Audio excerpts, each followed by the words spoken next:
দিলে কন্ট্ৰল কৰিব নোৱাৰিলে, কন্ট্ৰল কৰিব নোৱাৰিহে গাড়ীখন এক্সিডেণ্ট হয়। আপোনাৰ কাৰেণ্টৰ খুটাত মাৰিলে, এজনটো চিৰিয়াছ হৈ আছে আৰু এতিয়া। ক'ৰ ফালৰ পৰা আহি আছিলে? এজন খাৰুপেটীয়াৰ পৰা আহি আছিলে। হয় কবি ভৰ্তি আছিলে? হয়, কবি ভৰ্তি আছে, চব্জি আছিলে। নাগেজুলি চাইডত যাব ওলাইছিলে গাড়ীখন। আমি গুৱাহাটীৰ পৰা আহি আছিলো, আহি দেখিলো, দেখি কেনে গাড়ীখন ৰখাই মানুহখিনি অলপ হেৰি কৰিলো আৰু। একেবাৰে সম্পদজনক, মুখখন একেবাৰে সম্পূৰ্ণ গুচি গৈছে। হয় হয়, অধিক স্পীড অহাৰ কাৰণে। এইটো পুৰা পুৰা অধিক পুৰা স্পীড আহি আছিলে এইটো গাড়ীখন আহোঁতে পুৰা এনেকা ইপিনৰ পৰা পুৰা এনেই ইপিনৰ পৰা নামি গেল একদম পুৰা স্পীডৰ পৰা কাৰেণ্ট খুঁটাত মাৰি দিলা।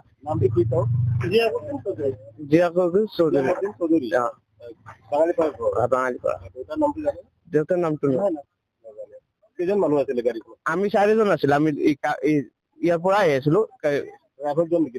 ড্ৰাইভাৰে তাতে বহি আছে। আৰু কোন সেইটো? লেবাৰ।